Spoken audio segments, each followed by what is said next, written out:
I'm not gonna lie, that LeBron shit is wild.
Greetings, gamers, and welcome to the 152nd live stream from the Misfit Gamer Studios. I am your host, Vortex, and this is D&D Discussions.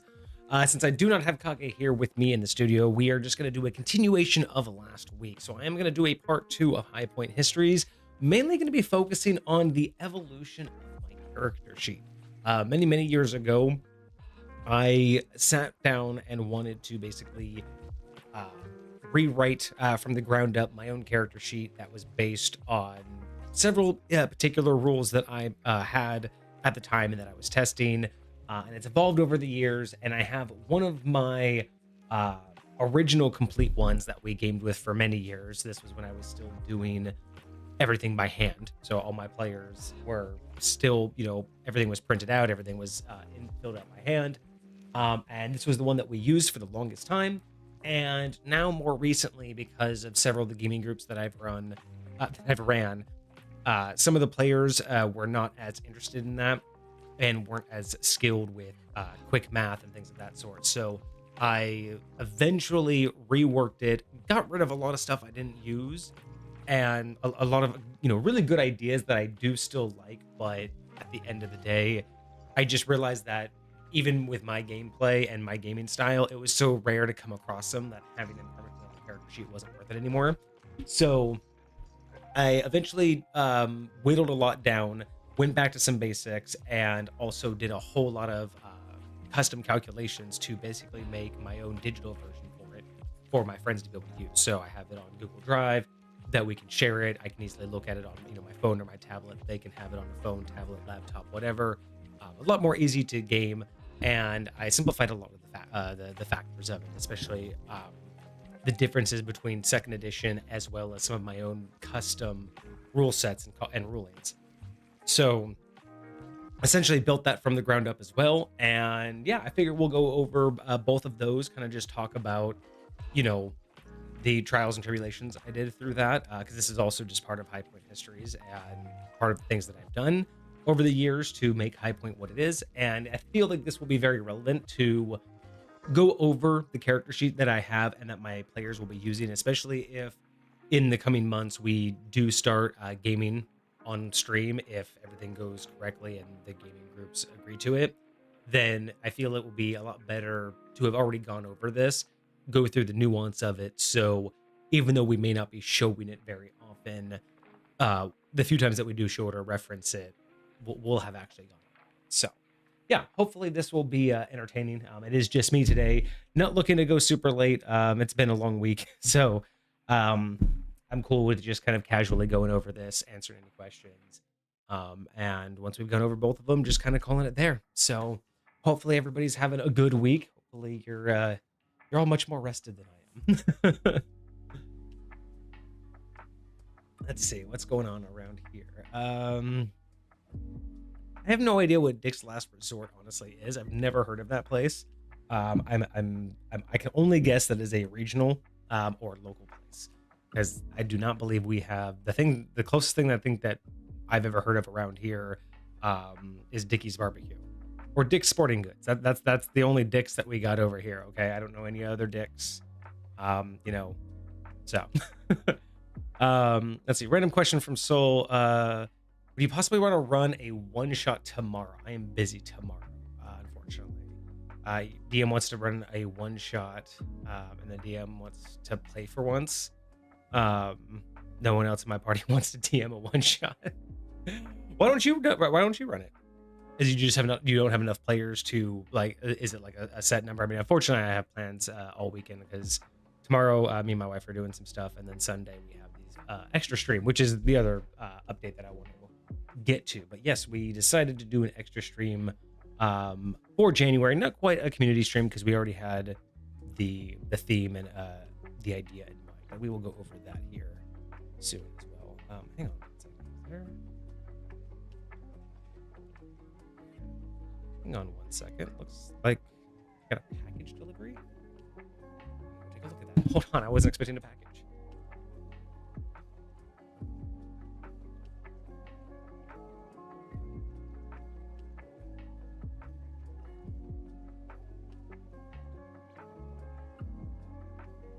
All right, Vixie's gonna take care of that. So said I ate at Dick's Last Resort. I don't know if he actually has just so. Oh, yeah. This is, you're talking about the pictures that you were making in Discord. Uh, I don't know how I feel about that. That's like subreddit level. Do I have to get a subreddit? Actually, we do have a subreddit. We do have a subreddit, right? Don't we? We have a subreddit. I'm pretty sure we have a subreddit. Well, you have to DM to get better. I mean, if it's a one shot, everything should be written, right? Like, I mean, are you guys just wanting to run one, or did someone already have one planned to do? Because that's a big, that's a big difference as well.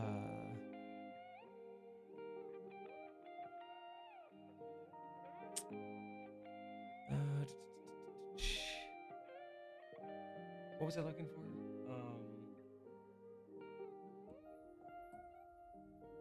Brain. Oh, so okay, so you just need someone to actually come up with one. That's a short time frame to come up with a one shot. That's a very short time frame for someone to come up for a one shot. See, more pictures equals good ideas. Yeah, I don't know. Oh, that's what I was checking. Subreddit. I'm doing too many things in my brain right now.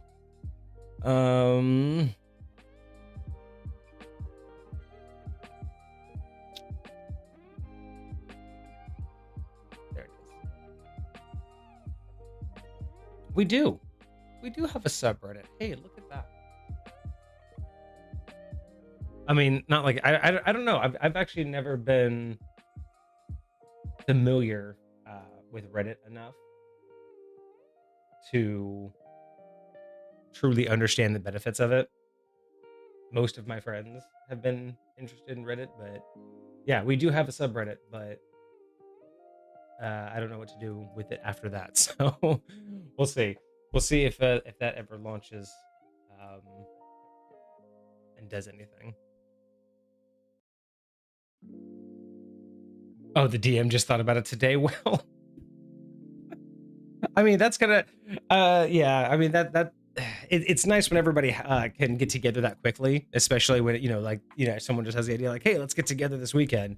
But I totally get the idea. I mean, it's so funny. I guess it's also I'm a little bit different than most people because I remember when I loved being a player. I remember just I loved everything about gaming, but the more I got into DMing and the more I developed High Point, the less, and maybe this is just because I'm very particular with my rule sets and my storytelling, and maybe, maybe I'm just very particular and have a certain idea of things, but the more I developed my stuff, the less I was interested in becoming a player.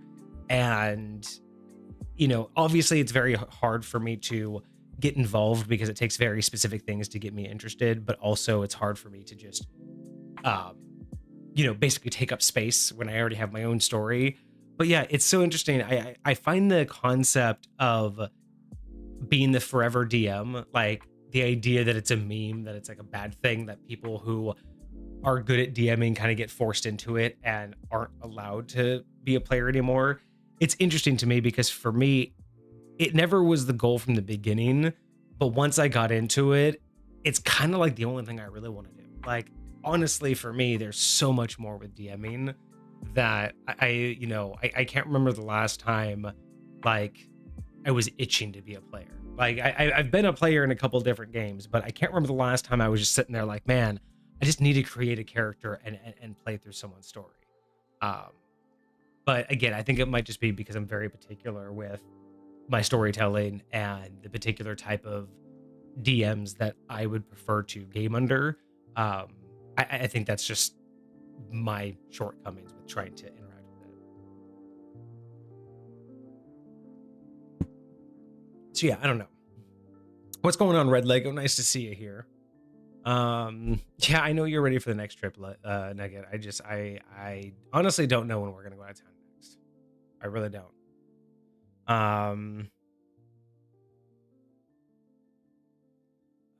Let's get what's going on, Carts? Yeah, what's up? What's your idea? Vlog to Disneyland.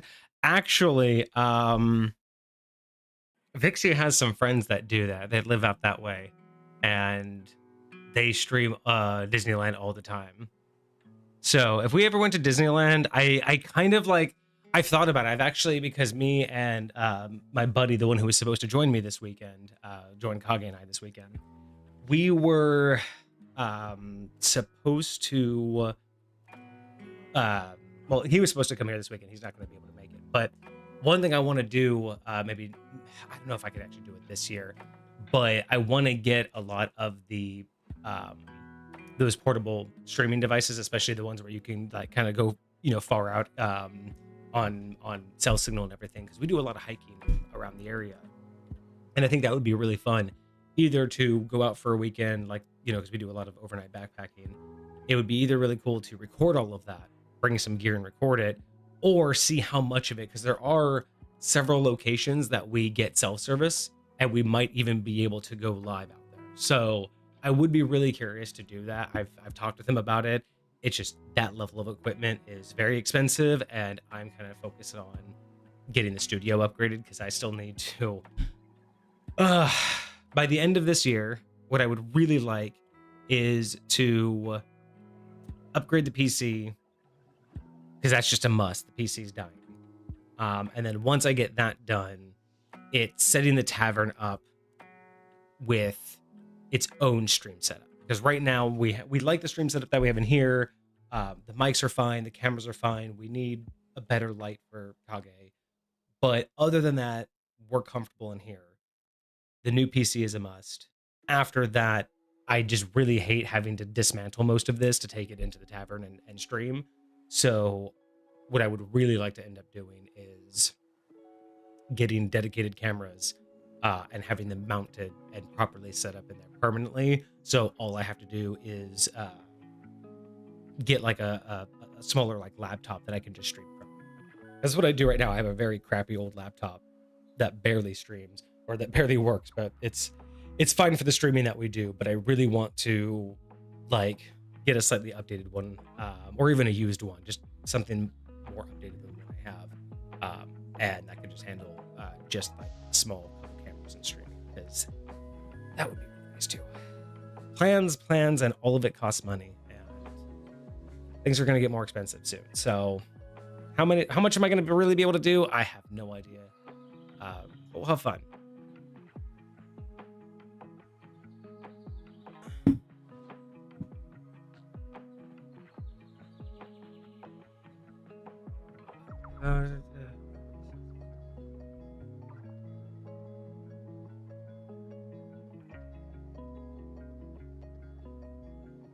Interesting. Okay. So you give the party a deck of many things. They pull the wish card, and essentially they pull an Aladdin genie on it. They use the wish card to grant the deck of many things sentience. Interesting.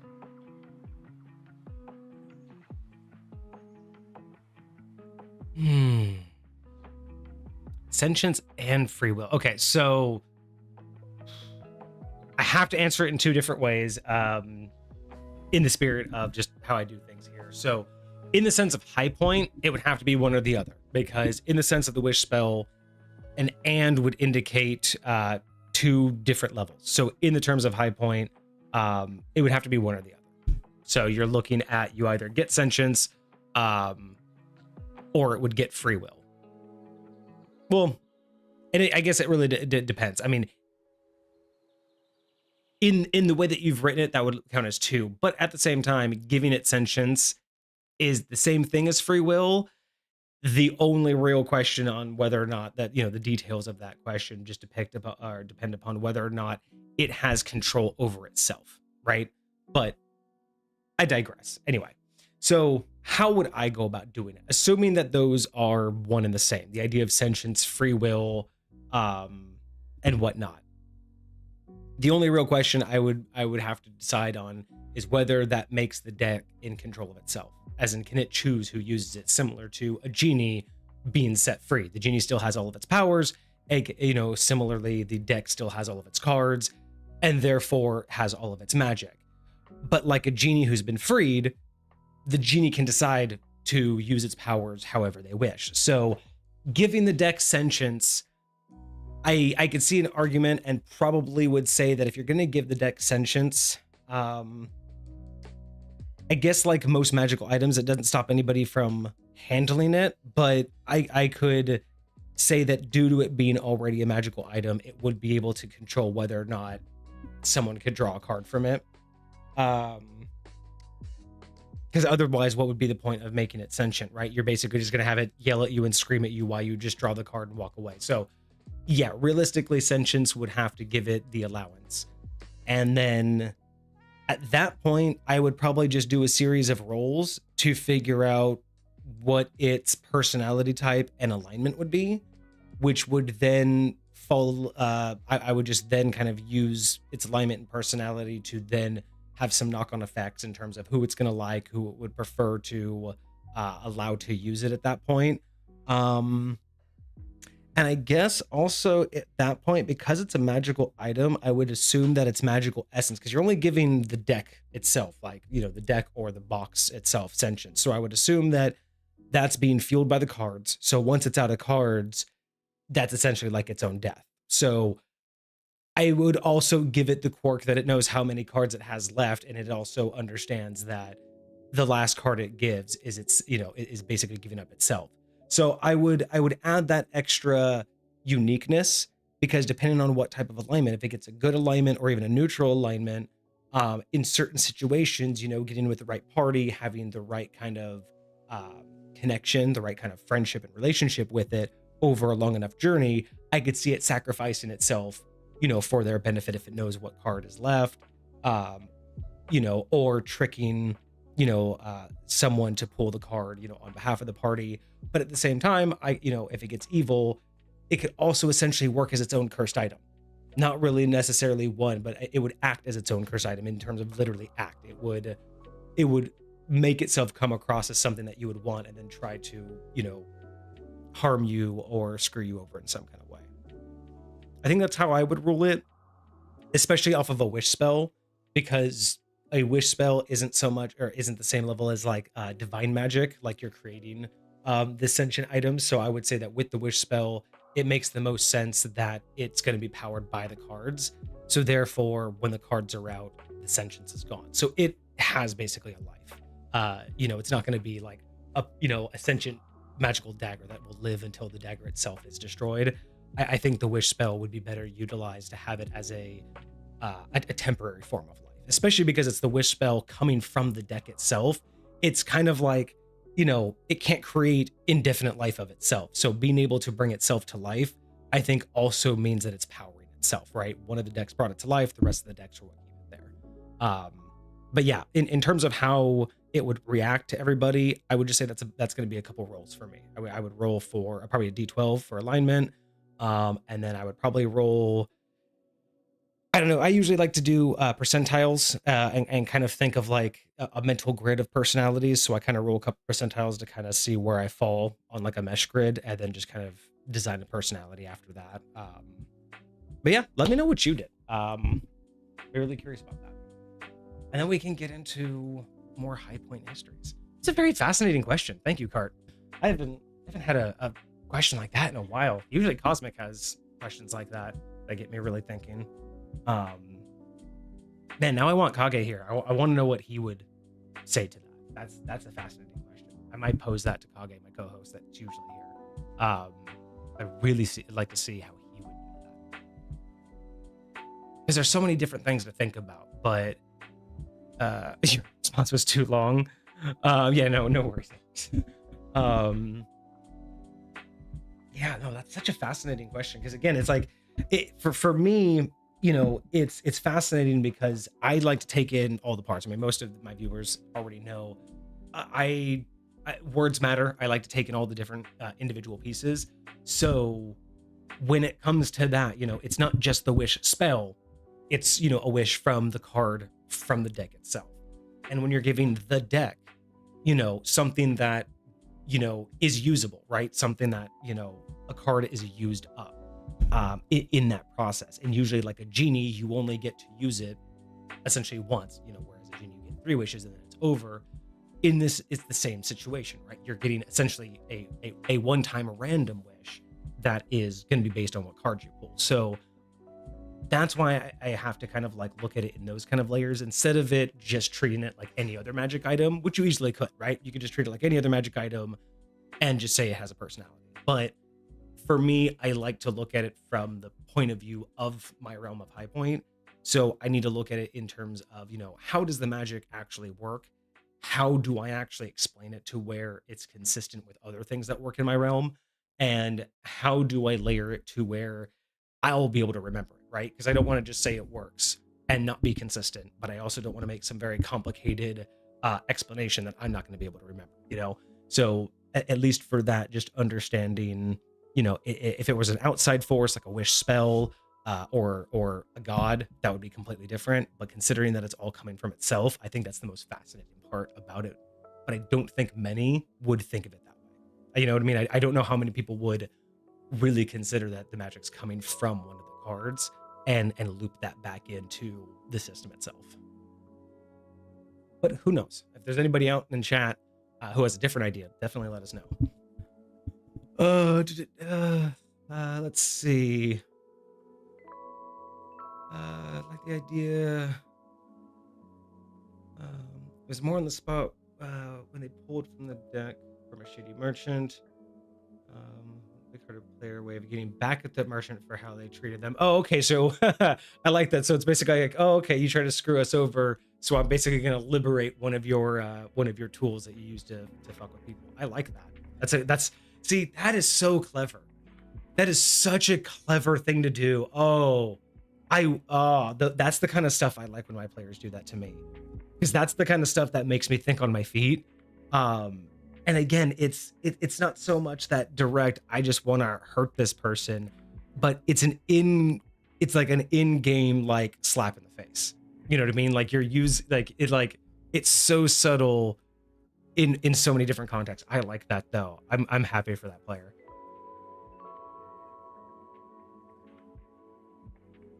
So I had to treat it as close as I could, but the flair of imagination, that's not too bad. So wish spell as a true polymorphs, and the innate features and or memories that it possibly could have were no longer there. It's a clean slate. Interesting. Okay. So didn't have to worry about what the deck has done up until that point. That's not a bad move. I mean, yeah, I don't know. See, yeah, I think I would do the same thing now. I think in terms of the sentience, it would be aware of what it is. And where, yeah, I don't know if I would. It's a good question. Now I gotta think. If I made it sentient, would I give it its memory?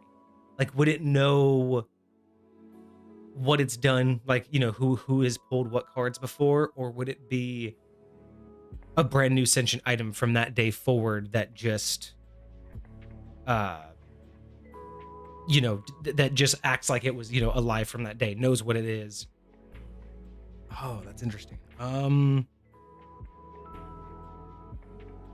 again, it's already a magic item, so I probably would give it its memory, because in a sense there would be some sort of lingering.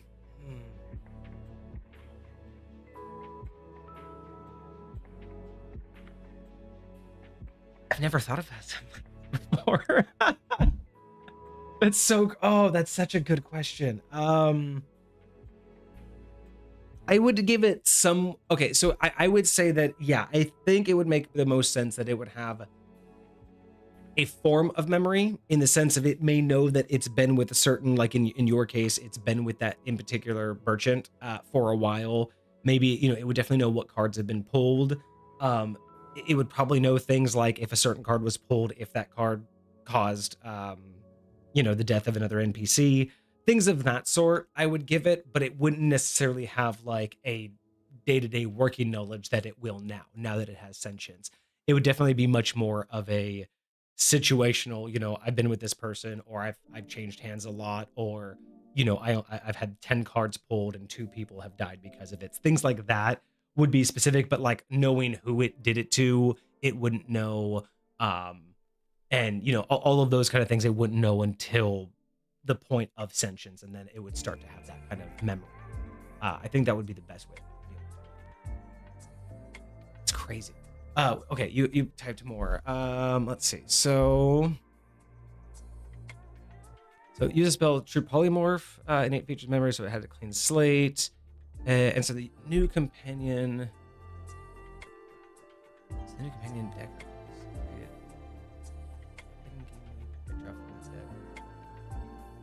Correspond with what the card is to the new personality. Demigod.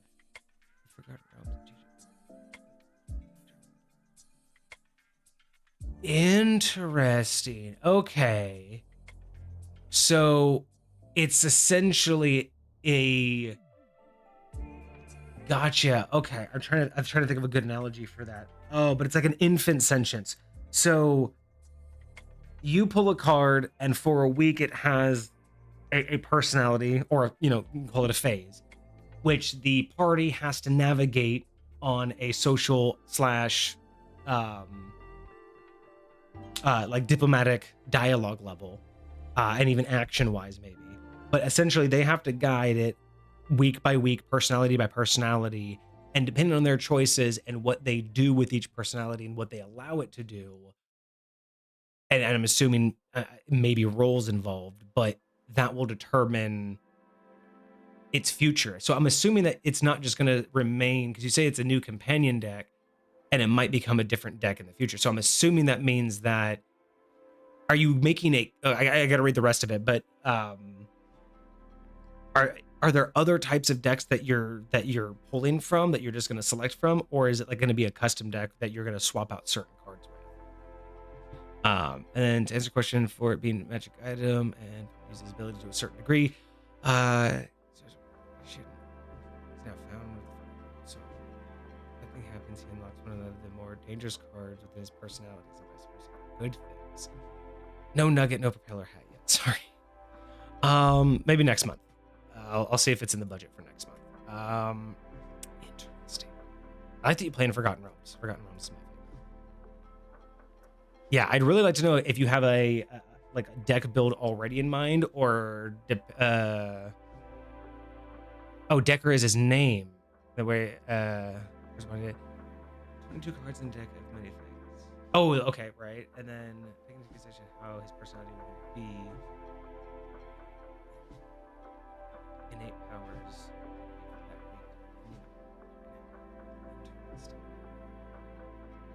But every week he every week he refreshes his cards. Did I read that part correctly?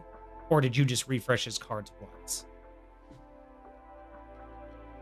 Maybe okay, yeah. So every week, okay. So how long is that supposed to last for? Like, how long is this trial that they have to go through to figure this out? Or to like until the deck's done, until Decker is complete and has, full sentience and full time. Are you like actually going like the full 52 weeks or the 22 weeks, I guess, for each card? I mean, that would make most sense. Try to go through every card and then let him figure it, then he's finally like his own thing. Ah, that's fascinating.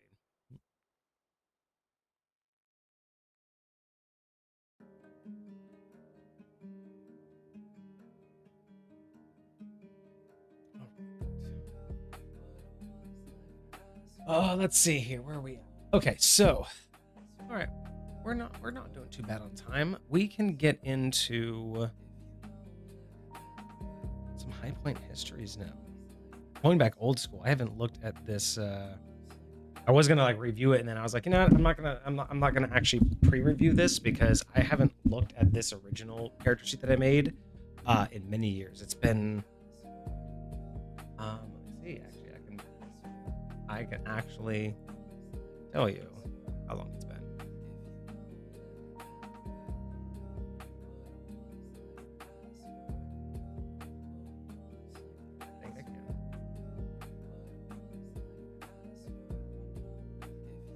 One second. So,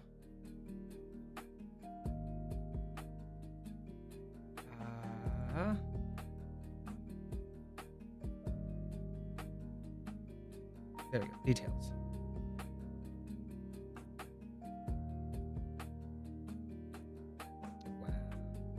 So I switched character sheets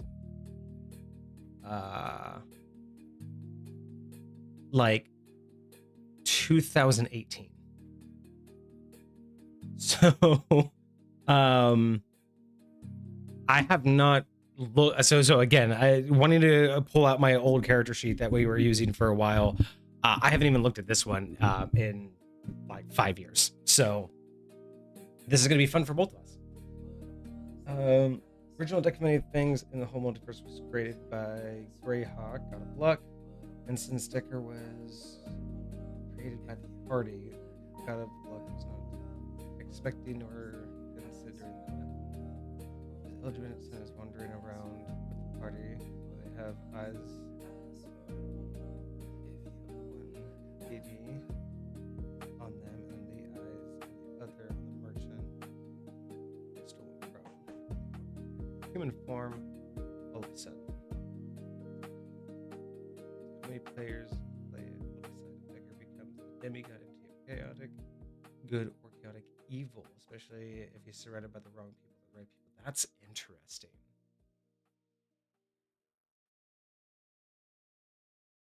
That's a cool idea. I like that. I really like that idea. I love playing around with the, you know, with the parties kind of setting the tone and the expectation. I really like playing around with that. I have a campaign that I'm going to be restarting up that the players got into something a little bit similar. They essentially released a demigod from captivity, and little did they know that's something similar that's kind of happening to them at the moment. So they're kind of basically being being watched and helping guide the future of things. So I do really like having that concept. All right, so let's go over here. So this was the monstrosity. Jesus, this is a lot. I think it looked better printed out. I don't have a copy of it nearby. Oh, geez, hang on a second. Okay, so yeah, this is my original one. This is the one I work with now. So you can kind of see already a lot better, a lot nicer. It's only 3 pages now.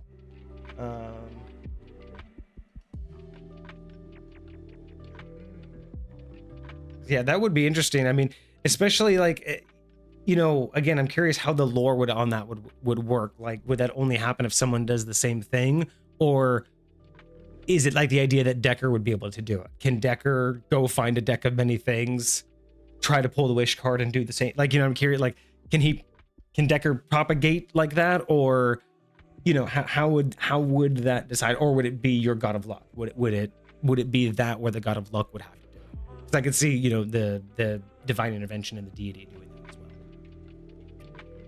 All right, so I have not looked at this in forever. What is this? Okay, so this is obviously I see a lot of similarities, but this one had a lot going on with it. Oh, this actually isn't even.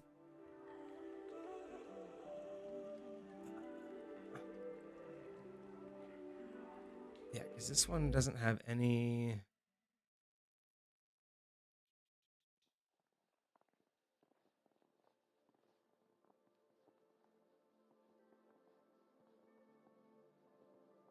Okay, yeah, so this one is pretty old. There's so much on here. I was kind of confused for a second because there's so much on here I don't even use anymore. Just things I've dropped, things I just decided that weren't really like worth the effort anymore.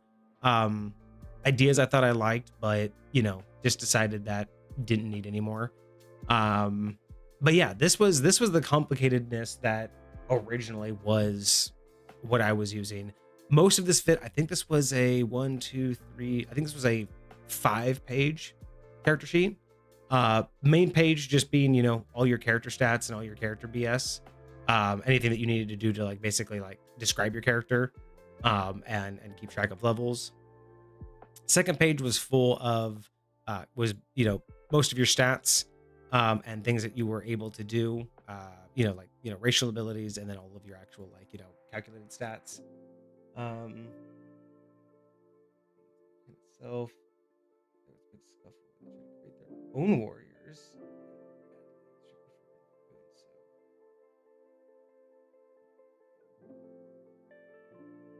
Interesting. Ooh. I do like that you're pre-planning it that far ahead of kind of figuring out like where it's gonna lie, depending on if it goes good or bad.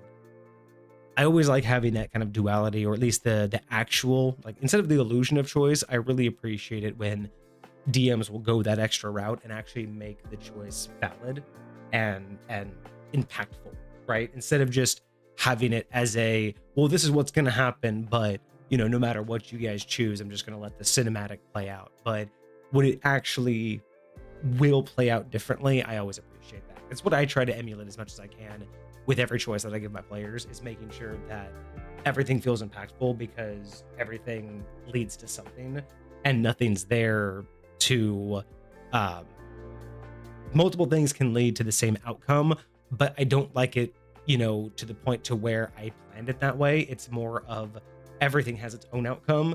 There's just many things that can lead to the same one and many things that can lead to a different one. So yeah, it's something that I do like to take away, or to take out of the gameplay, so it doesn't feel so linear. Like, problem with like linear gameplay is it just feels like a lot of the times, as long as you're beating the combat, it doesn't really matter.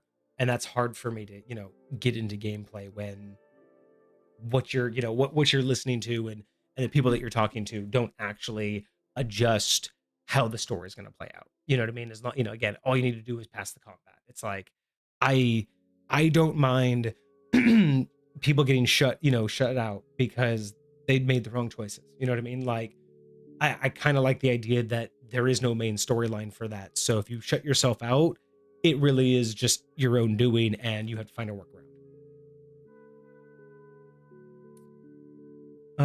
The cardinal sin. The different parties of players, if they're all playing in the same world, meet with them on different weeks in order and everything. Wait, why is that a cardinal sin that you haven't told them that? I don't think that there's any issue with telling them that they're not in the same world. I'm not sure what what do you mean by DMA? I'm assuming Dungeon Master something. But yeah, I don't necessarily, I mean, all of my players know that they game in the same world. I mean, all of High Point is one creation. It's all basically one giant open world that all of my parties play in. So they all kind of know that instinctually, just because it's a thing about how I run everything. But yeah, I don't know if I would have any problem with that, honestly, especially if for whatever reason I was a player in 2 of those 3 parties and you still didn't say anything. I would not be mad at that. I think that would actually be hilarious to find out that all of that was happening, especially if you were able to keep it from the players and they really didn't know until it all came to a head. Like, man, if you can get it to where they all have to meet up and do something, and you just invite everybody over and absolutely nobody has a clue that they're all coming over on the same day, and then you just have this massive 3-party group, that would be a hell of a just mind blown moment. Oh, let's see. I'm trying to remember what I have on here under the character data. Some of this stuff I created. I didn't even have a lot of the documentation. I'm actually still going through all of my notes. So broke up my notes into 5 different piles. This is the pile of just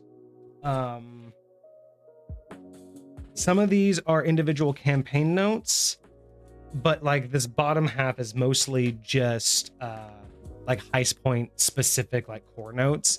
And somewhere in here are the calculations for some of these character data. One point I was really trying to get interested in just playing around with mechanics, playing around with rules, trying to understand balancing. And so some things I wrote from the ground up, some things I just modified. And I had some really unique ways and things that I really, really did enjoy. If I were going to create my own system, I would absolutely go back to those in a heartbeat. But I'm not trying to create my own system, and I'm not trying to reinvent the wheel, and I'm not really trying to overdo it. But I really was trying to find some really unique ways to play around with character creation to make it feel a little bit more customizable. And I had some interesting calculations based on the weight that you choose and your strength. That would calculate your push pull. And then those would be the weight limits. And then I had this exert percentage, which is essentially if you wanted to do any one of those, instead of having like different rolls for each one, it would just be a percentile roll to figure out if you would be able to pull off, any particular, push, pull, lift within the weight range that you had. So it was really interesting. I really did like it. Like I said, if I were going to create my actual own series or own set of rules, I would go back to this because I really did enjoy it. It was really fun to do all the calculations and make it work out. Everything from, what you would expect, like, a tiefling all the way up to, a half giant. It was kind of fun to play around and play with the weights and the calculations. But again, at the end of the day, as interesting as it was, I never used it. Like, there were times when it came up, but overall, it was one of those things where I had to remember that it was there, and then I would have to go out of my way to use it. And if I was realizing that if that was the case, then it doesn't need to be a core rule or a core aspect of my character sheet, right? And that's a lot of the ways that I got rid of things, is looking at ideas that I was playing around with, and then over the time and over gaming, like, it was really nice to have them calculated, really nice to have an idea about them. But when you don't use them, it's like, well, why do I even have this here, right? I could always come up with this number or use this calculation later when I need it, but I don't need it to take up valuable space on the character sheet and bog down character creation, level up. I don't need it to do all of this stuff for my players when it's not actually helping them in the game. Same thing. I was playing around with a whole new extra stat of stamina, and an allure stat, basically like a physical attraction stat. Especially this was based off of how, like, in the Fae in Dresden can actually have like effects on people based on their looks. And so I kind of wanted to capture that in terms of having Fae playing characters. But at the end of the day, again, it just having that permanently on a character sheet for a character type that, is rarely ever chosen didn't really matter. So I got rid of that as well. And a lot of these other things, are second edition standard, but there were a couple different calculations that I was trying to play with. And at the end of the day, the usage that second edition has for these, I mean, the calculations are pretty good, especially for the charts that you use. But at the same time, at the end of the day, I felt that while I didn't like how they were utilized in second edition, it was easier to change what they're used for than it was to change how you calculate them, if that makes sense. We'll get into that a little bit more when we get into the simplified one. But, instead of redefining a lot of the things that I was trying to do or reinventing them, it was a lot easier to just redefine what I was getting out of the basic build for my purposes. So, yeah, it was kind of a lot of fun ideas. I think it was more fun building it than it was using it. And it didn't deter my players, but it didn't really enrich the game. And that's the one thing I learned over, all of these years, is enriching the game for the players is the number one goal, right? If they're enriched, they want to play, and the more they want to play, the more you get to create. So in my opinion, like, as much as it wasn't a detriment, it didn't add anything. So might as well just kind of, again, go with what's standard. Don't try to confuse it. And if I do eventually want to go back, like I said, I would go back to a lot of these calculations. They're just not good for my style of Dungeons and Dragons, if that makes sense.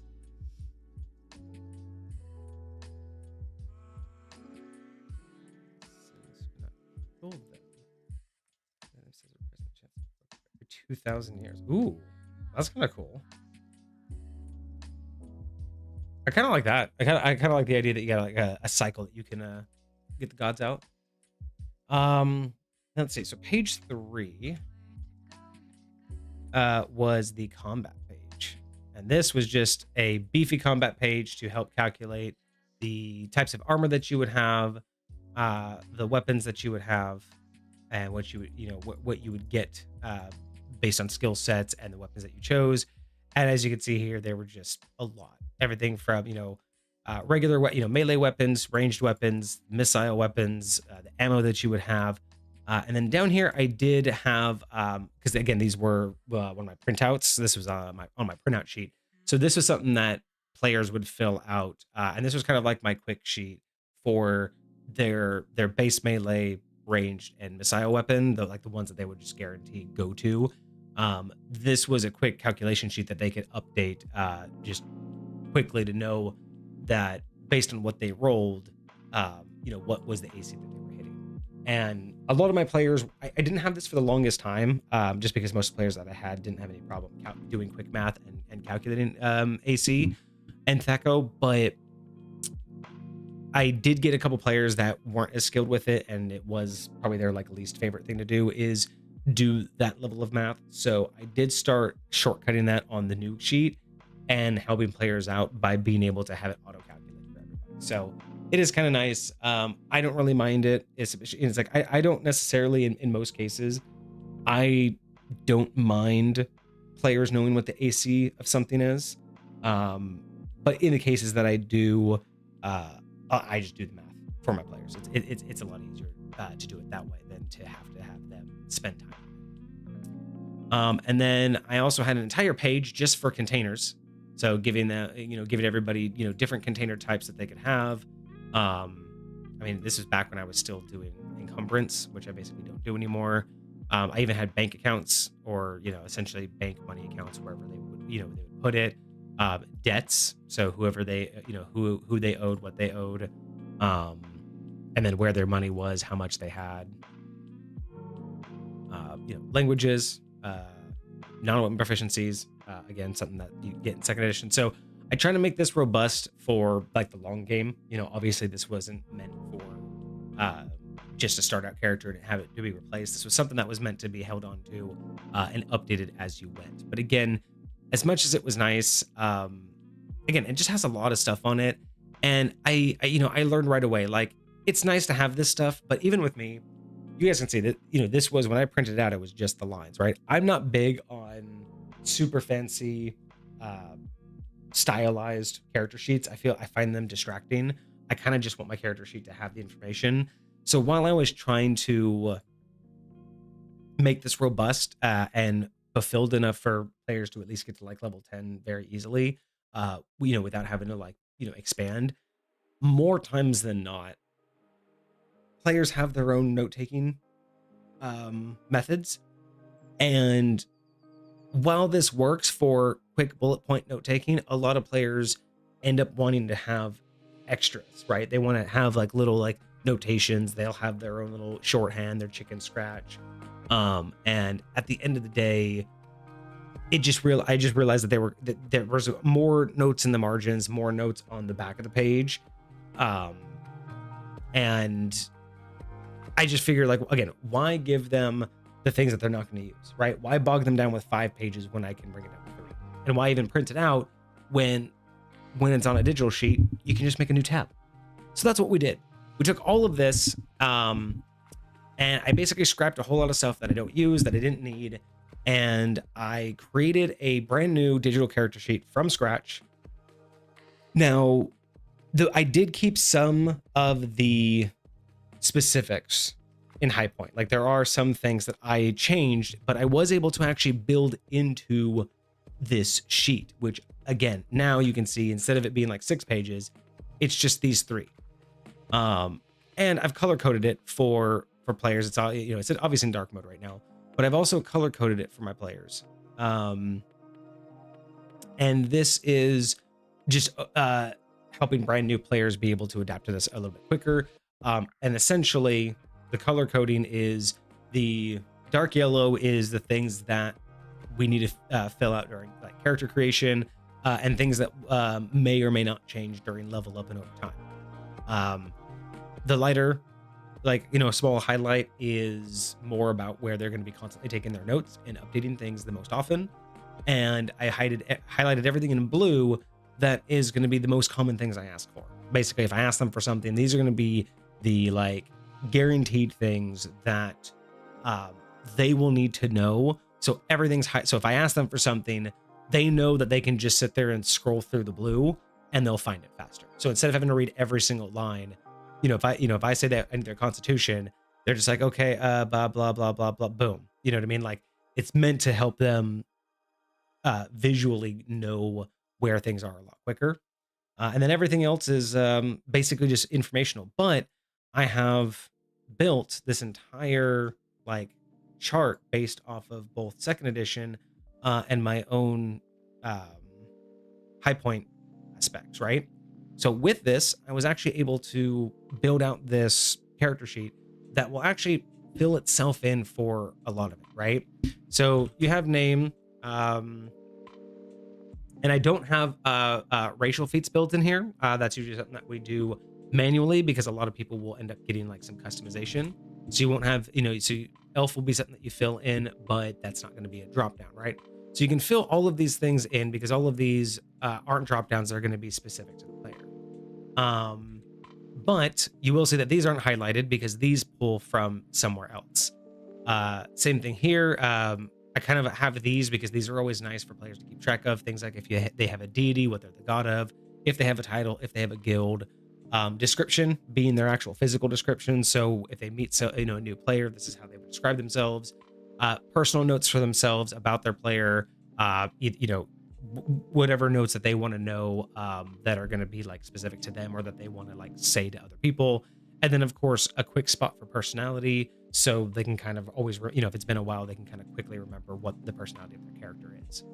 Once all of that's filled out, we get to the first drop downs on the page where we start to actually build out the character, and we basically have all the base ones. There are a couple that obviously would need to add for customization purposes, but for the most part, my customization comes with what the character can basically do outside of this. So instead of it having to, the base class is fine because most of this in the calculations only deals with their level up. Doesn't really deal with like their powers, right? So depending on what they, essentially what they choose, will decide. You can see here how much they're going to need for their next level, right? So mages will need a different amount to level up than thieves will. But what's nice is this is a straight calculation. So as they put in this, we can say that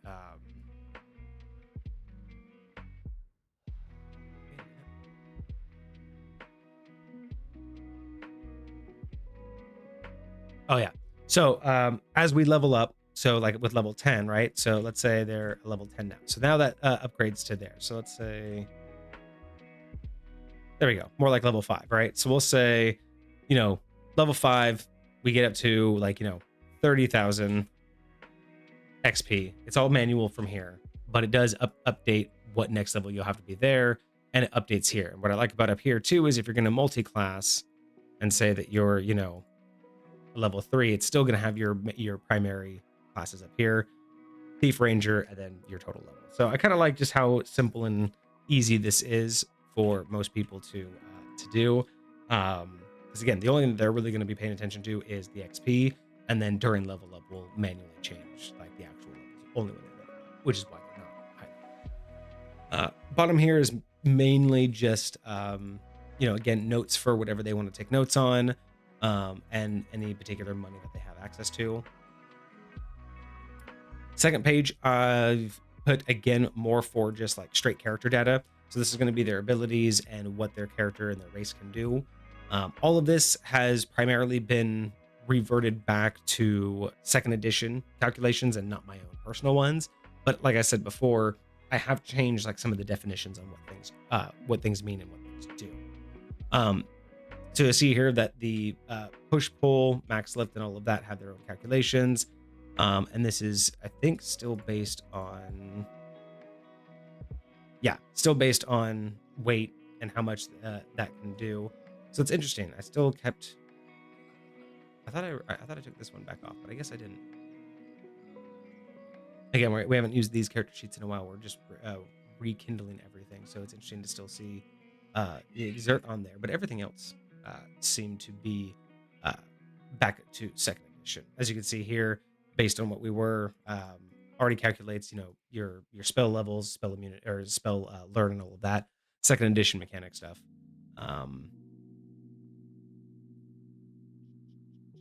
Thief Zero. Why does it say Thief Zero? Oh, so what I really like is it also has all the saving throws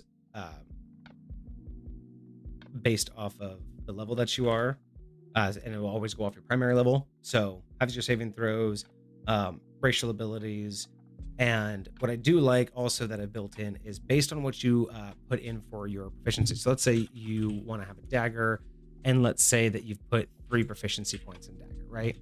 So we call that proficient, because if you have 0, you're untrained. You get 1 trained, 2, you're decent, then you're proficient, then you're expert, then you're a master, and the greatest you can be is grandmaster and high point. But what this changes is, let's say you've put 3 in dagger, you become proficient. Over here on the combat page, I have a spot that automatically fills in for what weapons you have. And this one automatically gives dagger. This is just in case you want to have like a name for it. But it automatically starts to calculate everything out that the individual needs, which I really like. It makes combat a lot more succinct. It makes it a lot more quicker. Because again, it calculates everything. So if I give them an enemy that has an AC of 5, right? This automatically calculates that if they're going to use their dagger, right? They got 1. It's not magical. So based on their, their character, and let's give them, they have some, base stats. Let's go 12, 15, 16, 10, right? So what I do like about this is if they're going to be using their dagger in combat, I can always just tell them that the enemy's AC is 5. And it's automatically going to tell them both up here and down here, because this is combat simplified. I just tell them what the enemy's AC is, and they're going to be able to look here and go, oh, if I want to use my dagger, they have 2 attacks per round, and they have to roll an 11. So that's all they know is they have to roll an 11 or higher to hit this enemy. So this right here is the most simplified I could make it for my players. It hurts your head to look at. It's a lot nicer. It might just be a little bit weird by the way that I'm displaying it, because you guys, it's a little bit weird on stream. I will say that it's a lot nicer in person. But I do like the fact that this one gives them everything that they need to know. So from their daggers, they know how many attacks per round they get. They know what dice that they have to roll, and they know what their damage roll is. So, in a snapshot, very, very easy that they're going to be able to know what they're doing. And then up here, I have everything that is based on their armor. So depending on what type of armor that they're going to be wearing, so if they choose scale mail, automatically calculates everything on their character sheet for them. No math is required. It calculates out the base AC. The only thing they would have to adjust is if it's magical. And then it already calculates their dex mod, their mental defense adjustment, and I've already calculated out their head AC versus their main AC. And it even calculates for if you have a shield. So I really do like that. I've been able to add all of the calculations that I like for high point, but I'm also able to give players something that, especially if you're new, this does all the hard work for you once we've filled it out. And everything is just there to quickly reference. I will probably still continue to do work on this over time, because there are a few things on here that I still need to get rid of, even more so. If interesting enough, I still have stamina on here, but I don't use stamina anymore. I do use this particular perception, but I typically don't use the stamina. I think I had it on here just as a reference point because it auto calculate, or no, it doesn't even auto calculate. That's interesting.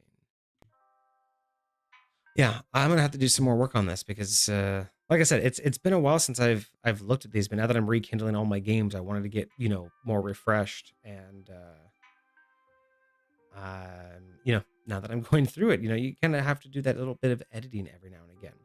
But it still leaps and bounds from where it used to be.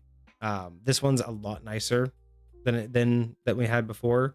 And honestly, I like this a lot better than most of the digital versions that I've seen before, again, most of them are just, they're too busy. They try to be too campy and too, cartoonish.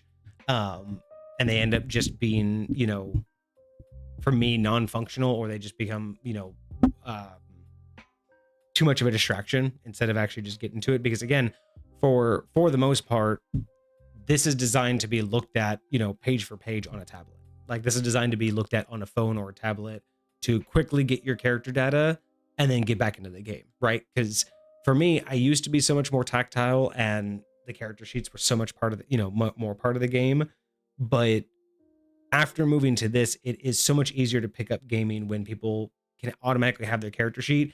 And if they have a question, I can pull it up on my end because I usually have my tablet or my laptop with me.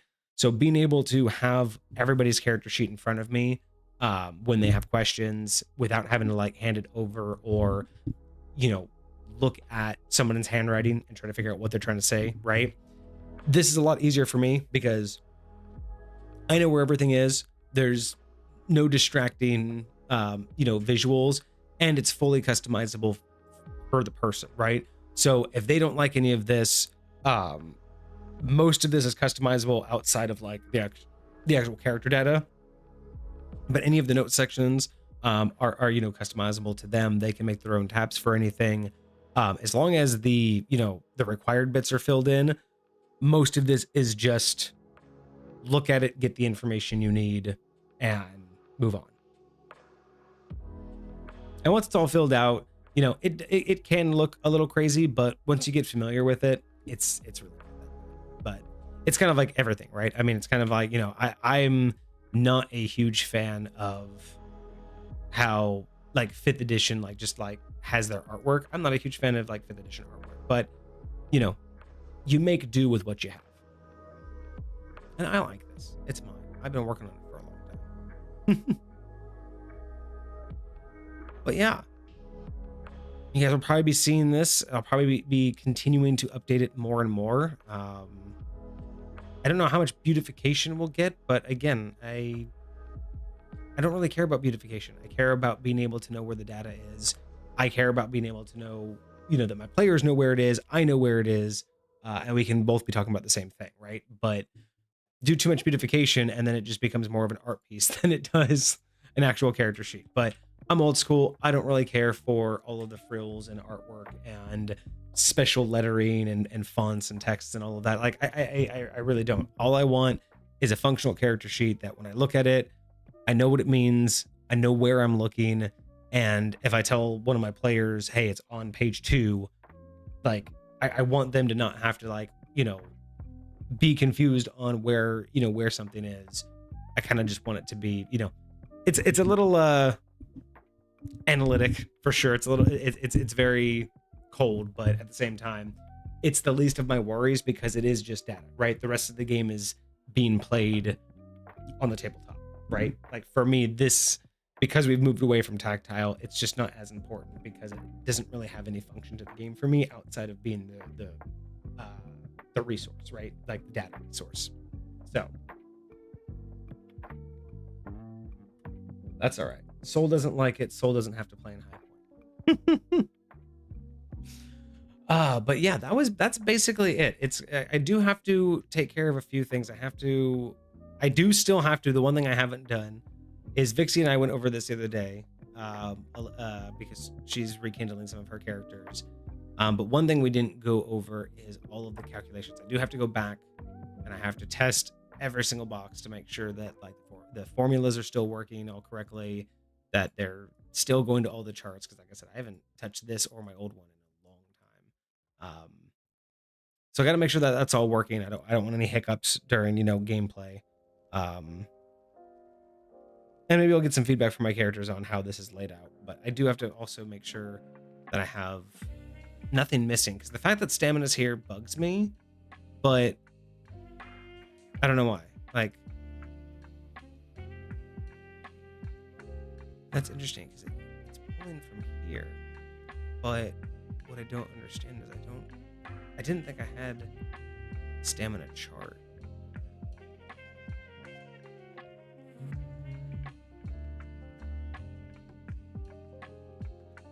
I don't think I made one. Oh, I did make one. Look at that. Interesting. So yeah, I should just get rid of stamina altogether because I don't use stamina anymore. I'll keep the perception one. That's interesting. Because I don't think anything pulls from this, right? Oh, well, technically, but why does it pull from that and not Dex? Ah, see, that's interesting. So I'm pulling my dead zone from here.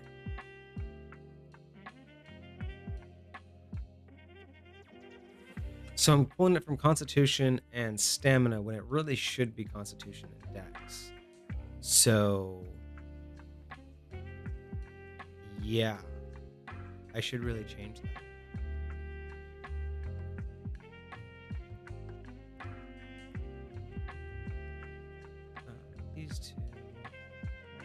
These two. See, we're getting work done, Chad. Okay, I need to fix those.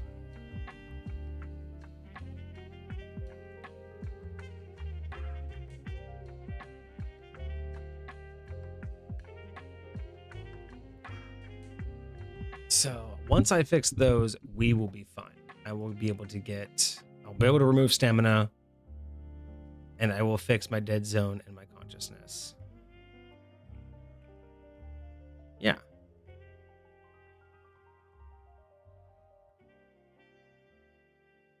See, this is the boring stuff, like the admin stuff that nobody likes to do. But takes like 90% of all of the actual effort. Like, I would say 10% is the actual gaming with people. But this is all the stuff that like I put off until the last second, and then I have to do. And then I see things like this, and then I just realize how much extra effort that I have to put into it. But it is nice to see that I still had this this template ready to go. So I need to go through and take care of this a little bit more. Get this ready. So hopefully we will have some new gamers soon. And new gamers will mean gaming on chat or gaming on stream, which will be nice. Yeah.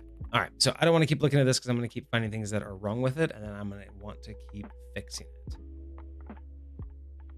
But at least now that we've gone over that, so we will be able to at least have some semblance of understanding when we're actually starting the game.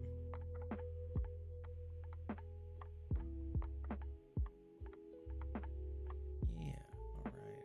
So many calculations. Okay, you know what? Closing it. Don't want to keep looking at it. That's my weekend. If I have any time this weekend, that's what I'll be working on this weekend. But I don't think I have any time because we were streaming on Sunday. So Sunday stream. I think that's going to be started around, I think Kage will be here around like 12:30. So I think we're going to start about 12:30 or 1 Pacific Standard Time for Sunday stream. Sunday stream is going to be interesting. If you guys haven't checked out Discord yet and checked out what we have planned, it's going to be a pretty good stream. We have the whiskey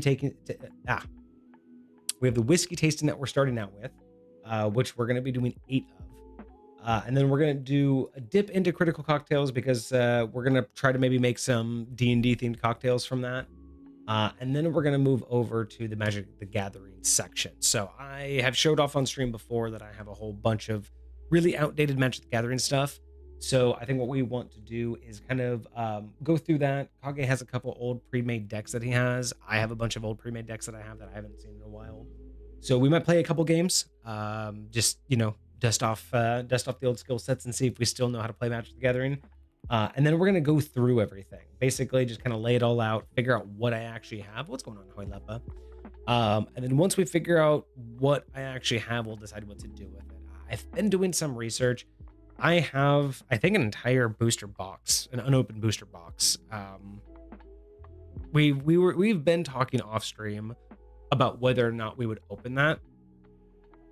You haven't seen anyone?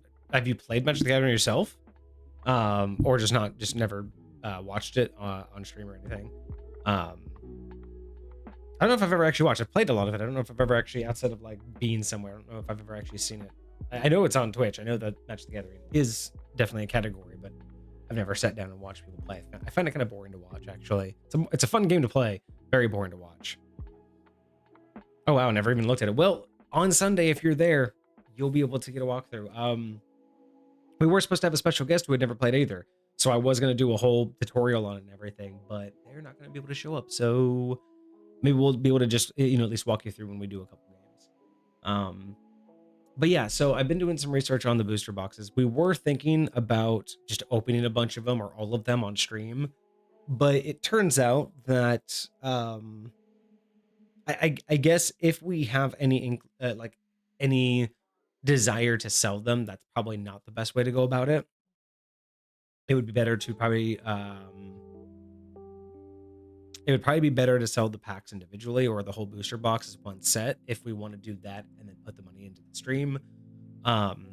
If not, it would just be an all-day stream of us opening cards for I don't know what reason, because I don't know if we want to sit there and open cards and then look them up individually for price. Like, you know what I mean? Like, I don't know what the point would be. They're outdated cards that I know nothing about, and I'm not a collector. So if we were to open them all, I don't really know what we would be opening them for. And this isn't really that kind of a channel. I think it's just more of going through it, seeing what we have, playing a couple games on stream just for the fun of it. And then just seeing how much we actually have, and I don't know, seeing if we can get rid of it for putting money into the stream would be really nice. Oh, posture check, thank you, appreciate that.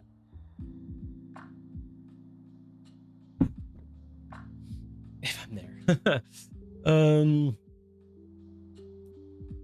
Was it rigged online? I mean, I'm not really surprised. Most online games, have some sort of like pay to win option, but never really thought about whether or not that was rigged online or not. I mean, I feel like most things are just going to be pay to win, so I don't know if that's what you mean, but I would have asked them. Oh, thoughts for your locked away beans. Let me see. Let me pull back or go back a little bit.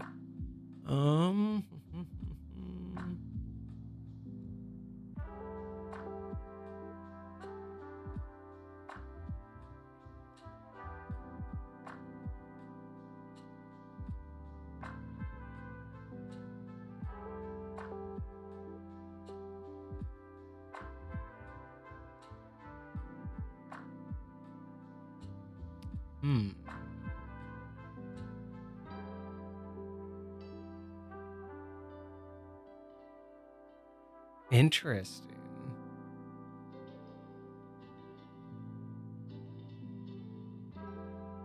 So I'm curious, because you have 3 of them, are they just 3 like ancient powerful beings that the gods couldn't kill, so they just locked them away? Or are those 3 like intertwined at all? Because you have the Void Kraken, you have the conjoined Dragon Brothers, but then you also have like this massive beholder.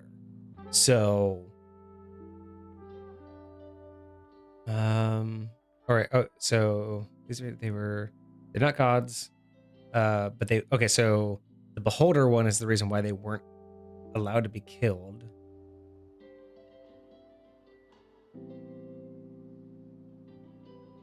Okay, because of who he was, basically kind of like pulled his power and basically made them untouchable. Okay, that's interesting.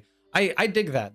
That's a really nice way to introduce powerful beings, and because I find like a lot of the DMs that I've talked to or played with that tried to dabble in like higher level beings and power play is that in the end they struggle with the I guess priority complex, where they make their gods so powerful, but then they want something like this, right? They want this balance out where they have these powerful creatures that can defy the gods, but they get into a situation where they've kind of backed themselves into a inconsistent corner because they've talked their gods up to be these amazing, powerful creatures that, defy everything.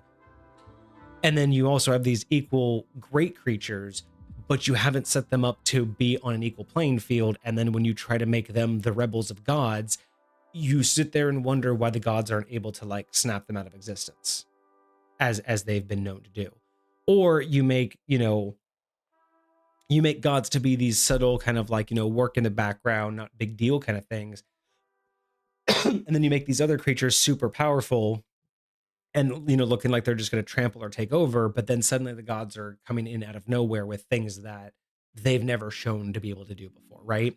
So I find that those are a lot of the times the hardest things for people to deal with when in terms of doing a power struggle on like the god tier. So I do like the approach of having this like artifact collector have like more of an authority and a position instead of raw power. So it's not so much a, you know, I could hurt you people. It's just more of a who I am, so how about we make a deal kind of thing. Like I prefer going that route than just saying that they're as strong as a god, but they're not a god. Like it becomes a lot more difficult when you don't understand how your power mechanics work. So I appreciate that at least, but I am curious. With the other two, the Void Kraken sounds interesting. I'm just curious if there's any kind of like, if there's any connection between them, or if these were just like the last of their own kinds, and so they're the last of the ancient creatures, and so the Beholder's like, hey, I don't want to see the last of these guys, go out of existence. Why not just lock us all up? Kind of. That's the idea for me is, just curious, like, what makes them all such a threat that they were the ones that got captured, right?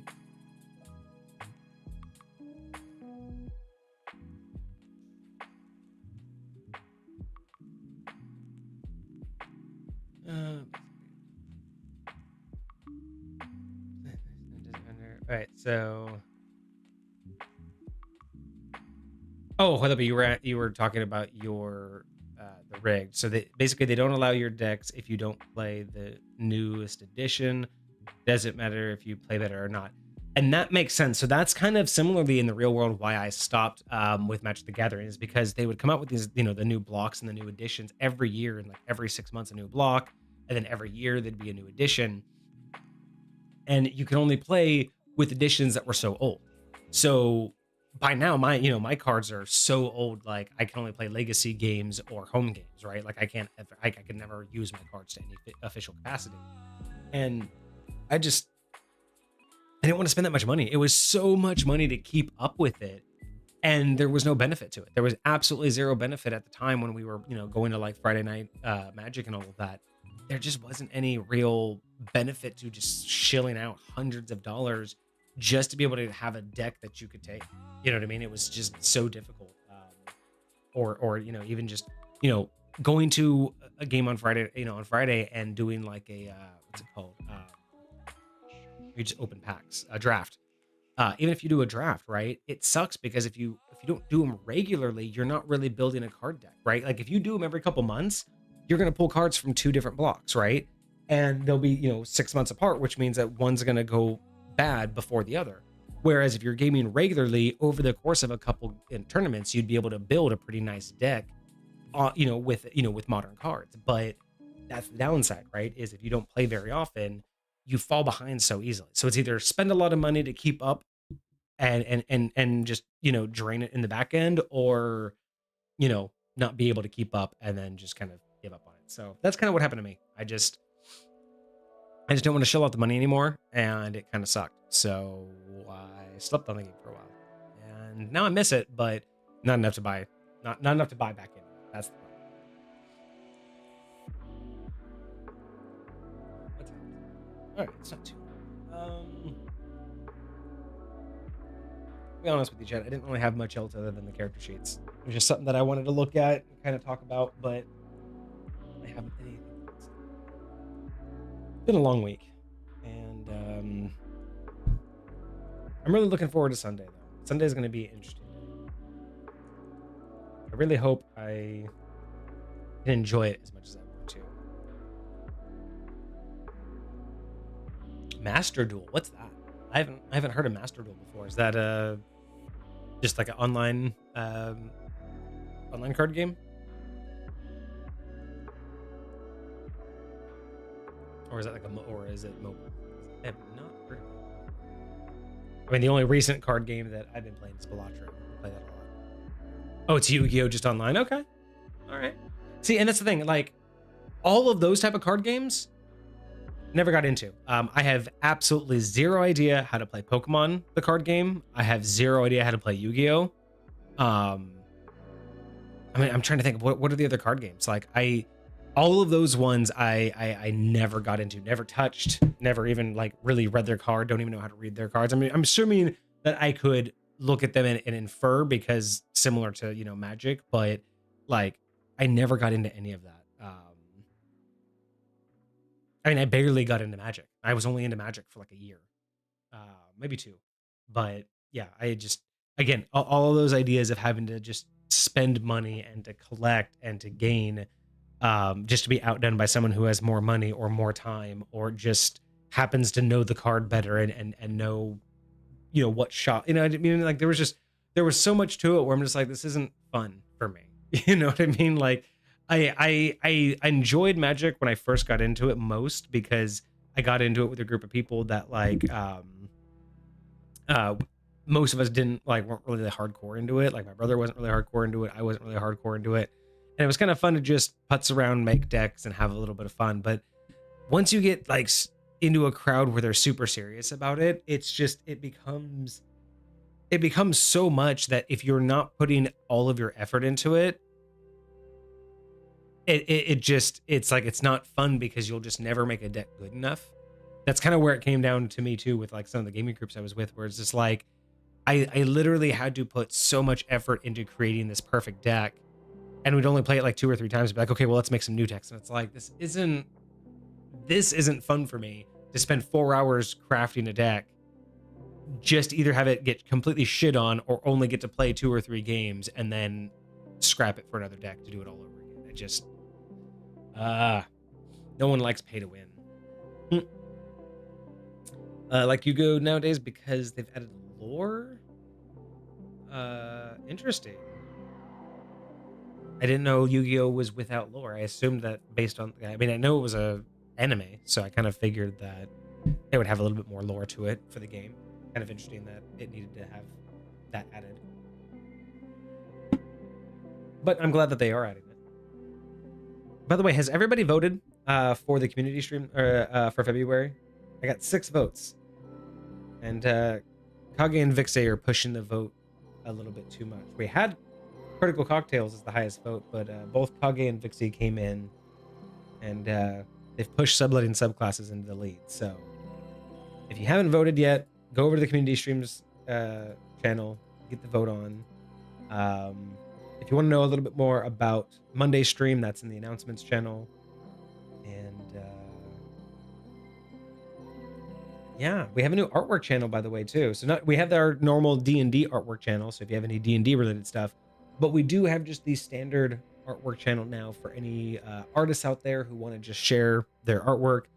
We are looking to, partner with people here in the near future, up and comers, artwork artists and editors who are looking to just, practice and kind of make a portfolio.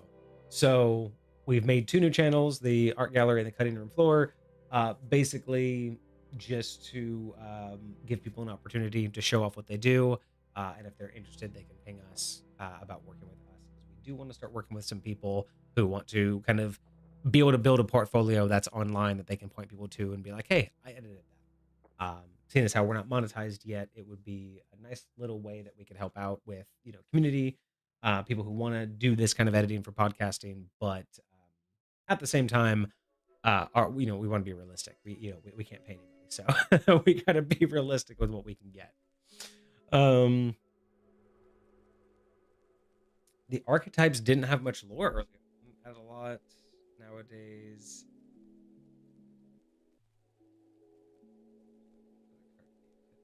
Interesting. Okay. Yeah, it's funny. It's like I get it from a video game point of view, but it's like, again, I'm just trying to think of like, because I know nothing about it. It's so fascinating to me to like have an anime that turned into a game or a game that turned into an anime, but neither really like went into any explanation with it. Like it's very weird. You know what I mean? Like you would think that one or the other would help explain the other more, right? Like if the card game came first, you'd think the anime would help explain more. And if the card game was based off of the game, you think that they would have thought more about like the intricacies of it and not just what you saw. So yeah, fascinating to me how they do that. Other than that, what else do we have? I don't think we have any other major updates. So the community stream poll is out for February. So once that, we have 4 more days left. So once that poll happens, we will decide what day we're going to be able to do it, and then we'll pop out another poll for I don't know if we'll have a poll. I think, if it depending on which one it gets chosen. If it's subletting subclasses, we have the list already. But if it's critical cocktails, we may ask for you guys to submit some ideas. But yeah, once that poll's done, we will have a date set, and that's pretty much it. And then yeah, I'm looking forward to Sunday. We have 8 whiskeys that we're going to be trying. Really hope that it's going to be a pleasurable experience. I go in these weird like ebbs and flows with alcohol. Sometimes I'll want liquor, sometimes I'll just want beer, sometimes I'll want wine or cocktails, sometimes I won't want any. But right now I'm definitely more not on a liquor phase right now, so I hope that it's going to be enjoyable, because if I'm not in the mood for liquor, it's very difficult to enjoy it, and sometimes my body's just not interested. So yeah, 8 different whiskeys, and then we will also be doing some D&D themed cocktails with whiskey, bourbon. If you guys are interested, the entire list is in the announcements channel in the Discord, so go check that out if you want to see the entire list. I posted that just in case anybody wants to join us. Obviously of legal age only, no underage drinking. But yeah, I think that's about it.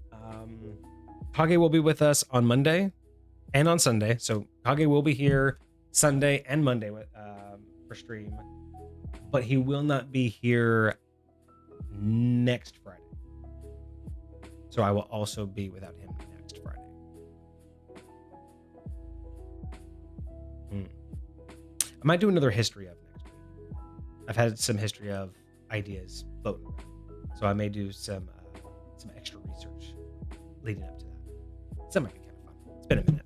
High Point Histories is fun, but I want to space that out when I actually have more stuff to talk about. Otherwise, I have nights like this where I'm kind of just more talking to myself and getting familiar with my own notes than actually giving out good information. So, but you know what? Sometimes that happens. I mean, you can't be perfect.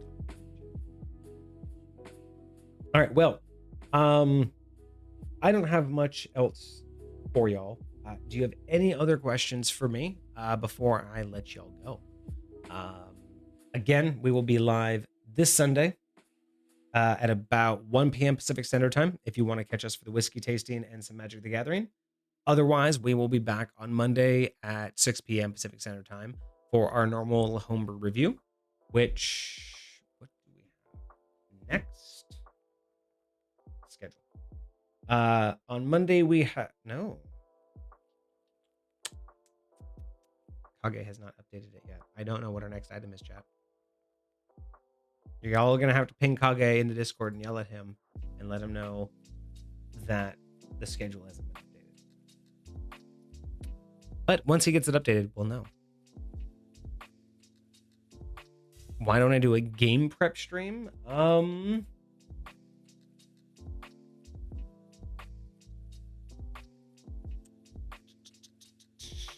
The player will notice. The thing is there's, other than like what you just saw, like me messing with the character sheet and everything, there's most of like my game prep is just kind of always happening. I don't really sit down and prep anything for my games, in the sense like I don't actually like sit down and pre-write or do anything. Most of the prep that like the pre-prep or anything that I'm doing is usually mapping out the immediate potential futures that the characters could take, so I'm kind of aware of it. But outside of that, because it's the open dynamicness of High Point, there really isn't much to prep, I keep in mind where my players are, and sometimes I'll think of like, what creatures or encounters they could come across. But even then, more often than not, those are built over time and not really like I don't really like sit down and be like, okay, here's the encounter, here's everything it's gonna have, here's how it's gonna unfold. Most of the time, I'm just like, yeah, there will be bandits in this area, and then maybe one afternoon I'll think about one of the bandit groups, and then another afternoon I'll think about like, a pack of, animals that are going by. Like I'll kind of just piece out areas leading up to it, but for the most part I don't really sit down and like do anything. You know what I mean? Like I don't really have like a prep session that I could honestly like show you anything. That's more, I think Kage might be able to do that. I don't know how much he preps for his sessions, but yeah, most of my stuff is, again, just it's all like in the moment. Like 99% of 95% of everything that happens in High Point is really just what happens in game and in the moment. So just do a stream where I go over the 2024 changes to classes. I mean, hasn't everybody done that by now though? Like that's kind of my biggest thing is like, hasn't everybody made a video on the changes? I mean, obviously, I have my own opinions, right? Like obviously I could give my own opinions and my own ideas on what I think about those changes, but like at the end of the day, am I really adding anything to the ecosystem by doing that? Or would you guys really care? Honestly, like, do you guys really care what I think about the new 2024 rules? I have my breakdowns. I mean, yeah, I could break them down into what I think about them, I guess. I mean, we will have to learn them eventually, right? Like, we are going to have to start adjusting to it. So would you guys want to see that, chat? Would you want to see next Friday? Would you want me to see if I can get my hands on some 2024 content and do a 2014, 2024 episode? Like, again, I will do it if you care to know my opinion and if you care to hear what I think about the changes. I just don't know if it's going to add anything to the greater ecosystem. There are people who got their hands on it way earlier. There are much more knowledgeable people about 5th edition, 14 and 24 than I do, or than I know. And on top of that, I don't even use 5th edition. Like I use mechanics and feats and all of that, but I don't play 5th edition. So I will absolutely give you my feedback on it if that's what y'all want to hear. I just don't know if it's going to be worth it in that sense. You know what I mean? Like, I think it would definitely be for you guys. Like, if I did it, it would 100% be for y'all and my own like new understanding of 2024. But I just, yeah, I would have to know that it matters to the community.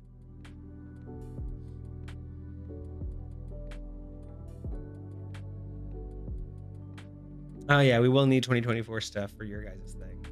Yeah, I really do appreciate your guys' write-ups, by the way. That's going to help Kage and I, so we'll talk about it more on Sunday next time we're hanging out. But yeah, now that we have that, it'll be a little bit easier for me to plan out how we're going to present it, and how we actually want to do it. I don't know, again, I don't know if we're going to do it on a Monday, if we're going to do it on a Friday, or if we're going to do a whole extra day for it. I am hoping, just to give you some kind of idea, I am hoping to get to it sometime in February. I can't give you guys an actual date yet. I don't know exactly what we're going to be doing with it, but I do want to get to that. So just give us some time to sit down, hammer out when we want to do it, because that's always the biggest thing, is deciding when to fit it in the schedule. Once we know how to fit it in the schedule, you guys have given us enough to know what we want to do with it. It's just from there, finding out the best way that we're going to be able to present it, that's going to be best presented to you, as well as get everything that we want out of it and be entertained, right? So hopefully next month we will get it. But yeah, maybe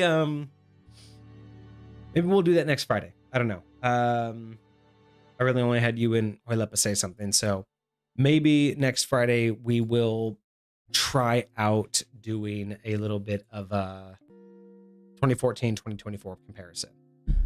Actually, you know what? Maybe what we'll do. You know what we'll do? We will do that. We will do a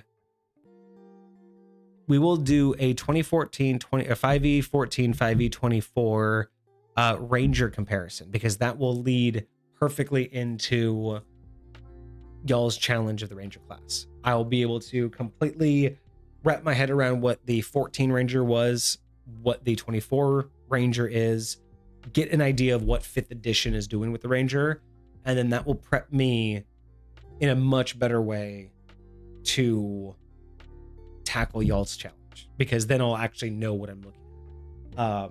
And maybe I'll even look at subclasses of the Ranger from 14 and 24 if I can. And if I can do that, I can get an idea of how that subclass is supposed to feel. And that also will give me a way to better judge. So yeah, I think I'll do that. I think that's what next Friday will be, is a 5e14 5e24 Ranger comparison. That makes the most sense, I think.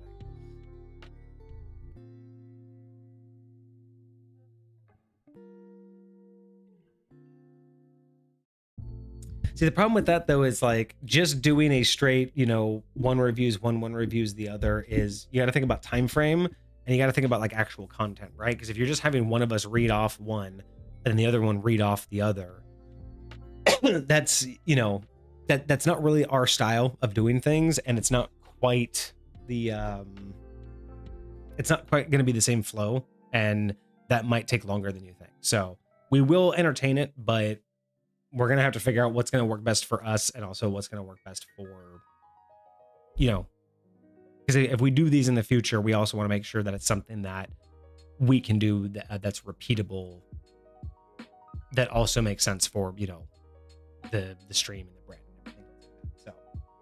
So we'll keep that in mind, but it's really going to just depend upon a couple unique ideas on how I think I want to try to do some things. But that's why I got to talk to Kage about if we can do some testing too, because I might have him come over on a weekend, and we might do some things in the background that might make it a little bit more entertaining to do these reviews. Because I do want to put more into it than just a standard review, like a high point review. I really want to do something different. I don't just want to read through it and then give on the spot examples. I want to kind of go more with what you guys were hoping for, which is a comparative analysis between the two and which one fits the theme the best, right? I kind of want to take it away from the standard homebrew review.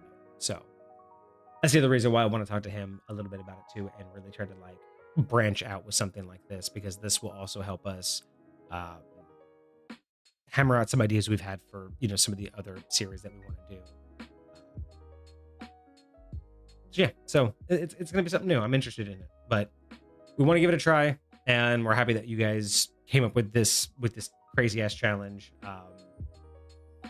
And I'm really glad that you went forward with it too. I mean, not just coming up with the challenge, but you both seem to take it really serious. So like I said, we want to get to it in February because we want to acknowledge what y'all did. We both think it's really interesting, and we do want to support more of these kind of community sponsored, these community created events and challenges, right? I mean, you challenging each other and being able to come up with this is not only just fascinating for us, but at the same time, it's exactly what we wanted to build the community for. We wanted people to be able to reach out and work with each other for any means, possible. So the fact that we get to be involved is even better, right? You two could have just done this and gone and created a subclass yourselves, but adding us in and letting us get involved is even just more part of the fun. So I really want to see what y'all did. I want to see how we can make this something that could be repeatable, or at least used, have some sort of a format that we could use for similar types of contests and other things in the community. So trying to make sure, because yeah, some things we like to just kind of, do in the spur of the moment, but we are learning that as we move forward, we want to have not necessarily scripts and hard set plans, but we do want to have ideas. We do want to have where I'm looking for, this is where usually Kage comes in. We want to have like goals and a path in mind, because we have learned that doing things on the spot, we can make it work in the moment, but it's better when we know what we're going to do ahead of time, or at least have a much better idea and a plan of what we're going to do, so that we can stay on track a little bit better. And this is most seen if you've been with us for a while, or if you watch any of our old stuff on YouTube. Much earlier on, you'll notice just a little bit more derailment happening, especially with like the tangents and just in general with our conversations.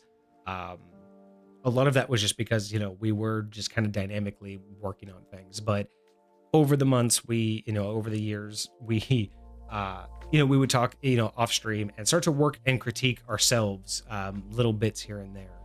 And that's kind of what we got into today, where again, homebrew review kind of, it isn't really scripted, but we have a process, right? We generally know what we want out of it. And so we know how we want to approach it, even though we don't pre-talk about, the reviews. We don't have like a set standard of how we go through it and what we say. Each one is treated uniquely, but it took us a while to kind of get a process down of, how we want to do it, how we want to format it, how we want to, give our feedback, and how we want to pace ourselves. Because that's the other thing that we did terribly on way early on, is our pacing. So again, similar with that, we're learning that with new ideas, it's better to get those, learn from our mistakes, and kind of talk through what we want to do, so at least we have an approach ready, and then we can kind of work out the fine details as we go. Especially now that we have the tavern, we have so many more ideas that we want to do, and there's just no way that it's going to be sustainable to just kind of throw a new idea out there, test it, and then just walk away from it acting as if that was good enough. Like, we're starting to get to the point where it's like, okay, we need to take new ideas a lot more seriously, and not just kind of like throw it at the wall and see if it sticks, because there were a couple of things that we almost gave up on early on in the stream, just due to the fact that it didn't feel right. But it's just because we weren't putting any effort into it. And so I think that's where we're at now with these new ideas, is we want to take every new idea as seriously as possible, because it could, again, I mean, at one point doing reviews of homebrew was just an idea, but now it's, 50% of our streams. So things like that we want to take seriously, because you never know what's going to turn around to be the next, stream day, right? I mean, we could turn around and get something that works for us so well, we add a whole extra stream per week, just to cover it. So yeah, we want to make the best content we can. We don't want to just, jump into things, and if it doesn't work out, never come back to them. That's the one thing that we're really trying to not do, is shoehorn ourselves into any one corner, but we also don't want to eliminate options for ourselves too early on. If that makes sense. I don't know. Maybe I'm just kind of rambling at this point. Like I said, I didn't have much else to talk about tonight. It's been such a long week, y'all.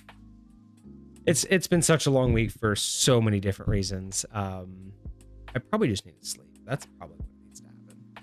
Is just a little bit of sleep, and I'll be right as rain. But it's 9 o'clock, so I think that might be a good place to stop it. Again, just a quick reminder that we are live this Sunday at 1 p.m. Pacific Standard Time. Kage will be with me in the tavern, where we'll be doing a whiskey tasting, some cocktails, D&D themed, and then we will be moving into Magic the Gathering, looking at all my stuff, playing a couple games, having a lot of fun. Then we'll be back on Monday for a review. Kage will not be here the following Friday, but I will go over the Ranger subclass in 5e, 14, and 24 in preparation for the competition. And then that rollover Monday, Kage will be back to, and then we will be back on our normal Monday, Friday schedule together. General progress for homebrew would be interesting. What makes homebrew good and not? Interesting. You mean like an episode on just like Kage and I discussing that? Like what makes a good homebrew? Because I mean, we've discussed it here and there. We've definitely made certain points, but I don't know if we've ever sat down and done like an entire episode where like we've discussed the aspects of homebrew, how I mean, yeah, I don't know if we've ever actually sat down and just done an entire topic where we discuss like how we approach homebrew. I mean, we've done homebrew, live, but I don't know if we've ever actually really just like discussed the methods, discussed how you do those things. I think we've done it here and there. Yeah, maybe I'll talk to him about doing one of those. A D&D cocktail called the Frost Giant. Ooh. Frost Giant. I could see. Yeah, I could come up with a couple ideas for the Frost Giant. I would definitely want to know, do you want it sparkling or flat? That would be a big deal. I think that would change up what we would put in the cocktail. Because if it's flat, it's going to be a lot more boozy. If it's sparkling, then it'll be... Actually, it could probably still be a lot more boozy. Actually, I can make either one pretty boozy. And then if you wanted to make it cloudy, you can add an egg, and then it would even be cloudier. So you could make something like a vodka gin cocktail. Ooh! So you could make like a snow giant. So maybe like, or the frost giant. So I would do like a vodka gin gimlet. Yeah, maybe like a vodka gin gimlet. And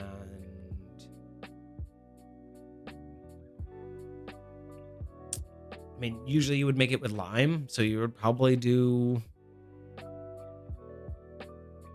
cold and strong. So probably vodka, gin, lime, maybe a little bit of simple, and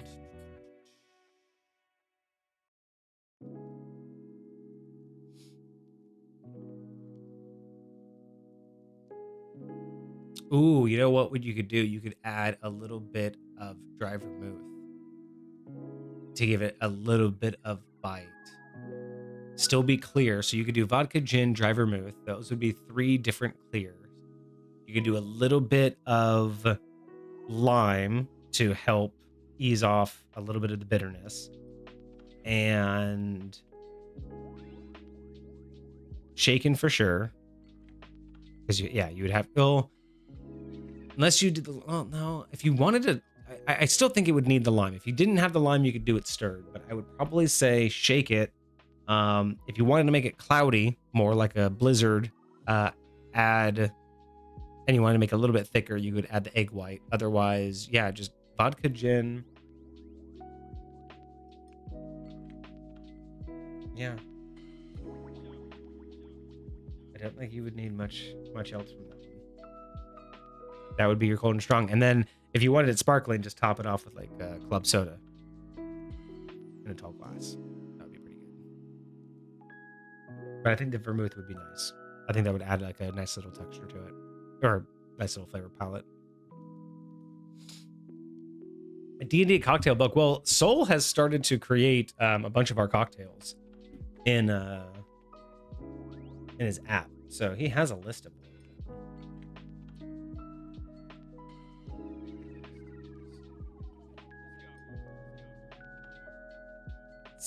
Let me write that one down.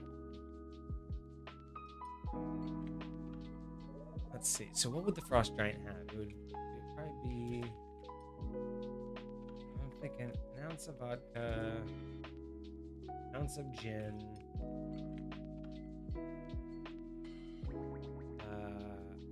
half ounce of dry vermouth,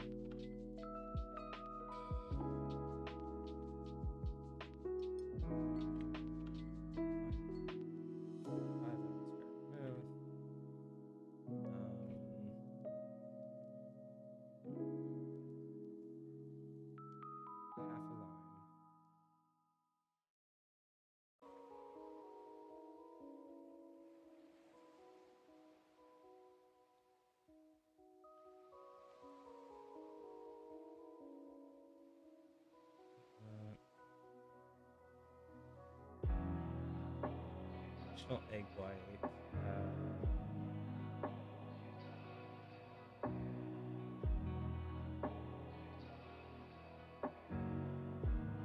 Tom Collins glass. Nice.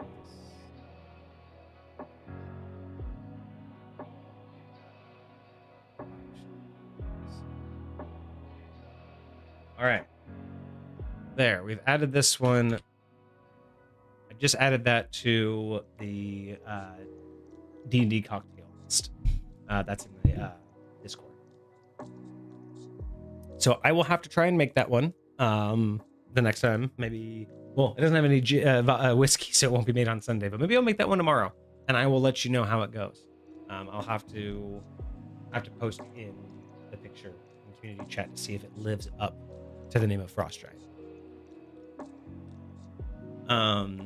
But yeah, I'm curious to see if that, I think that'll work though. I think an ounce of vodka, ounce of gin, half ounce of vermouth, half a lime, shake it, put it on ice. I kind of think the club soda would do it good. I think it would give it that, I think it would give it the texture you want. Because otherwise you're just basically getting a gimlet. And a gimlet with vodka and vermouth. So I don't know. I will have to play around with that. I will let you know if the egg white and the club soda are worth it. All right, chat. Well, no more questions in chat, I see. So I think I'm going to call it there. Thank you all so much for joining me and keeping me company. I hope you guys had a fantastic week, and I hope you have a great weekend ahead of you, or a great week and a fantastic weekend, whichever one you prefer. I guess it depends on which one you're working on. I hope to see you all on Sunday. Again, just join if you want. You can join the Discord and get the updates there. Otherwise, you know where to find me. Appreciate y'all. Carts, thank you again for joining us and with the great questions. Hopefully you got some benefit out of the stream today. Hopefully you got, I was able to give you some good ideas. Hope to see you again as well. Thank you guys so much. I will be back on Sunday, y'all. Cheers. Deuces, my friends.